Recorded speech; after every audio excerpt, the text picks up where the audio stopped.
5 days ago, on March 17, 2025, Rippling sued Deel. But this wasn't just a competitor skimming a few documents. Rippling discovered a spy within their company, an employee who over 4 months ran over 6,500 Slack searches, combed through internal messages 23 times a day, and stole 728 confidential sales leads, 282 deal notes, and 26 high-profile negotiations, some involving companies actively looking to switch from Deel to Rippling. They undercut Rippling's prices, stole deals, and even poached employees using stolen internal HR data. So Rippling set a trap, what security researchers would call a honeypot. And when the culprit was found, he locked himself in a bathroom, ignored a court-appointed solicitor, and started wiping everything. But by then, it was too late. The stolen data was out, the lawsuit was filed, and now one of Silicon Valley's fastest-growing startups is at the center of a $100 million corporate espionage scandal that could change everything. I've read through all 49 pages of the lawsuit filed in federal court in Northern California, and here's what you need to know. Welcome back to Tech Unmasked, a series where I uncover the biggest trends in tech and expose what is really happening behind the scenes. I'm your host, Naman Kapoor, a senior software engineer at LinkedIn. Be sure to follow me on Instagram for creative story-based content, and if you want me to keep making videos like this, please consider liking, commenting, and subscribing. It really helps the channel. This is Rippling versus Deel, the $100 million corporate espionage scandal. To understand how we got here, we need to take a step back, because this isn't just some random lawsuit. It's the culmination of a years-long battle between two of the fastest-growing startups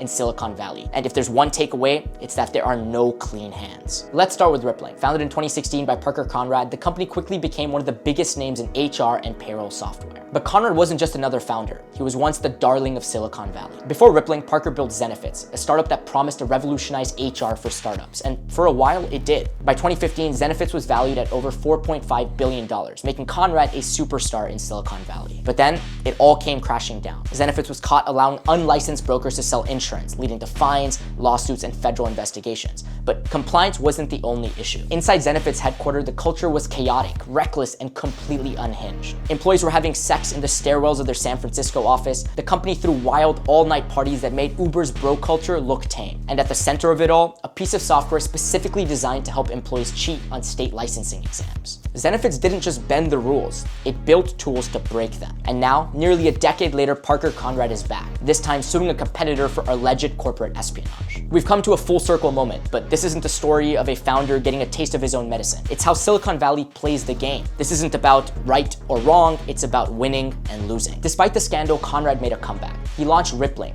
an even bigger version of Zenefits, raising $1.2 billion and turning it into one of the fastest growing SaaS startups in history. But Parker wasn't the only one fighting for control of the industry. 3 years after Rippling launched, a new competitor emerged, Deel. Founded in 2019 by Alex Boazis and Shuo Wang, Deel started with a simple idea: help companies hire international contractors. While Rippling was trying to manage everything, payroll, benefits, IT, compliance, Deel focused on just one thing and scaled faster than almost any company in Silicon Valley history. In just 20 months, Deel went from 1 million to 100 million ARR. And to put that into perspective, the median startup takes 33 months just to get to 1 million ARR. So this was unprecedented growth. By 2024, just 5 years after launching, Deel hit $500 million in annual recurring revenue. The numbers were staggering, and quickly Deel became the new golden child of Silicon Valley, raising $600 million, a $12 billion valuation, and aggressively expanding worldwide. But this is also when things started to change, because Deel was no longer just staying in its own lane. They expanded beyond contractor payments, and suddenly Deel was offering payroll, benefits, and full-scale workforce management, the exact same space Rippling was trying to dominate. And at Rippling, this wasn't just a competitive threat, it was a direct attack. In fact, according to the lawsuit, in early 2024, Rippling sent Deel an email terminating their contract. The reason? Rippling felt that Deel had become a competitive resource. This wasn't just a business decision, it was a message. Rippling was being crystal clear. You're no longer just some other startup, you're a direct threat. And from that moment on, the rivalry escalated fast. But according to the lawsuit, Deel didn't just walk away. This wasn't just one rogue employee poking around for curiosity. This was a targeted, industrial-scale information theft operation. One that, according to Rippling, was feeding Deel real-time intelligence on their biggest competitor every single day. So let's break it down. According to the lawsuit, a Rippling employee, identified as DS, spent 4 months systematically searching for internal information about Deel. His Slack search history alone shows 6,500 queries, an average of 23 searches a day, 160 searches a week, or roughly one search every 30 minutes during work hours. But it wasn't just the volume that raised red flags, it was the precision. DS wasn't just browsing some random company chats, he was targeting high-value intelligence. The kind of information that could help Deel steal customers, undercut Rippling on prices, and even poach employees. His searches were methodical,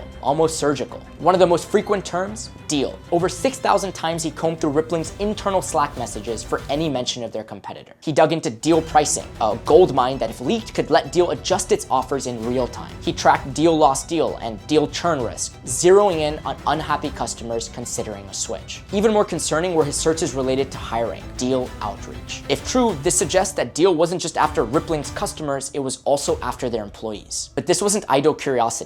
According to the lawsuit, DS wasn't searching, he was collecting, and what he found wasn't just harmless office gossip. Rippling claims he accessed hundreds of confidential files across 3 key areas: leads and prospective customers, internal sales and pricing strategy, employee and recruitment data. And it's that first category, customer leads, that may be the most damaging. If there's one thing a competitor should never have, it's a list of companies actively considering switching to them. Yet Rippling alleges DS accessed 728 confidential sales leads. Not just names, but businesses actively in talks with Rippling, some of them even considering switching from Deel. According to the lawsuit, Deel made perfectly timed counteroffers, sometimes within 48 hours of Rippling discussing a deal internally. In one case, a customer raised compliance concerns about Deel in a private Slack channel, only for Deel to preemptively address those concerns before Rippling even reached out. This wasn't luck, this wasn't market intuition. If the lawsuit is correct, Deel was responding to Rippling's internal conversations. Beyond customer leads, Rippling alleges DS accessed 282 Deel notes, documents revealing their sales tactics, discounting strategies, and competitive weaknesses. He viewed internal pricing documents that, if shared, could allow Deel to undercut Rippling in real time. He even accessed competitive battle cards, internal strategy docs that outlined exactly how Rippling positions itself against Deel. If Deel's leadership truly had this information, they weren't just competing, they had Rippling's entire playbook. Shortly after Rippling employees were mentioned in internal Slack discussions, Deel recruiters reached out. Sometimes they referenced projects that had never been publicly disclosed. And in at least one of these cases, the outreach came from the very top. Rippling alleges Deel's CFO, Philippe Boises, personally messaged a Rippling employee on WhatsApp, encouraging them to leave and join Deel. Speaking of staying organized, Monday.com has completely changed the way I manage projects, tasks, and deadlines. Instead of constantly switching between pull requests, design docs, and Slack messages, everything is one place in a clean, visual workspace. Monday.com integrates seamlessly with tools like Google Drive and Slack, so the whole team stays aligned and status updates happen automatically as tasks move through various stages. Plus, I've created customized views, Kanban, calendar, table to make sprint planning smoother and keep projects running efficiently. It's been a game changer for productivity, collaboration, and making sure we hit our KPIs. So if you're looking to optimize your workflow and take your team's performance to the next level, make sure to check out Monday.com. You can get started for free today using my special link in the description. Now let's get back to the video. And here's where things take an even crazier turn, because Philippe Boises isn't just Deel's CFO. He's also the father of Deel's co-founder and current CEO, Alex Boises. So this wasn't just some random executive going rogue. This was the founder's own father, allegedly reaching out to a competitor's employee using non-public information. If true, this suggests something much more alarming. Deel's leadership was not only just aware of this information, they were acting on it. By the time Rippling caught on, hundreds of sensitive records had been accessed. Now they had to answer even bigger questions. Who else was involved? How far up did this go? And most importantly, can they prove it? That's when Rippling's security team stepped in, and what they uncovered would take this case to a whole new level. By this point, Rippling had identified a pattern. Customers they were close to signing would suddenly get aggressive counteroffers from Deel. Internal hiring decisions were followed by Deel recruiters reaching out to those same employees. They suspected that someone inside of Rippling was accessing and then sharing this information, but they couldn't just have a hunch, they had to prove it. Oh, God damn it! They created a fake Slack channel named D Defectors, a controlled test designed to see if anyone conducting unauthorized searches would take an interest in it. The name suggested it was a discussion space for employees considering leaving Rippling for Deel. To increase the likelihood of detection, Rippling's legal team also sent an email to Deel's CFO,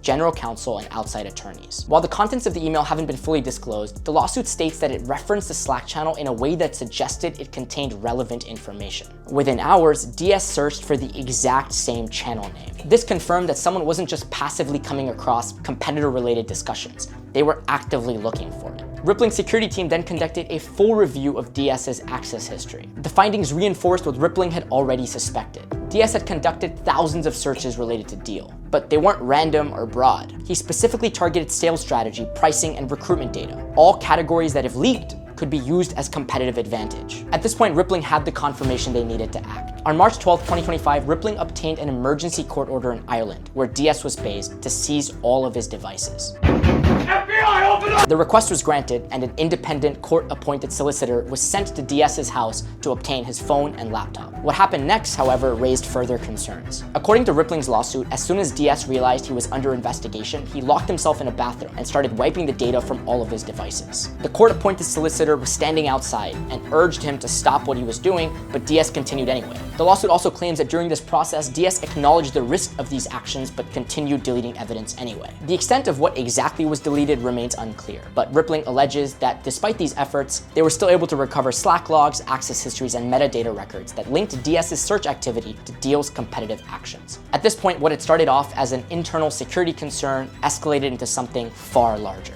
Rippling now had a case for corporate espionage. While seeking unspecified damages, experts estimate potential fines and losses in the hundreds of millions. If proven, Deel could face severe fines and reputational fallout. Deel has denied the allegations, calling them baseless and accusing Rippling of just trying to discredit a fast-growing competitor. For what it's worth, Deel's legal team plans to fight this aggressively, arguing that Rippling is simply misrepresenting events. But key questions still remain unanswered. Why did Deel's CFO personally reach out to a Rippling employee? How did Deel's sales team preemptively counter offers discussed in Rippling's internal Slack channels? And why was data deleted despite a court order? The case is still unfolding, but the impact is already being felt. And it raises a bigger question. What does this mean for Silicon Valley? This case isn't just Rippling versus Deel. It's a reminder that your company is watching you. Most people assume surveillance is for finance or government jobs, but this lawsuit proves that even chill tech companies are tracking everything. When needed, they can reconstruct your digital footprint to the minute. Rippling didn't catch DS because of a whistleblower. They caught him because they tracked everything. Their security team reviewed his entire Slack search history, tracked every document he accessed, correlated his searches to Deel's suspiciously timed moves, logged every keystroke, Slack message, and keyword search for months. And the kicker? All of this was done using internal tools. Most people know that companies monitor emails and Slack messages, but this shows that surveillance goes much deeper. Every app you open and how long you use it, files you view, edit, and download, keystrokes even if you never hit send, clipboard activity, what you copy and paste,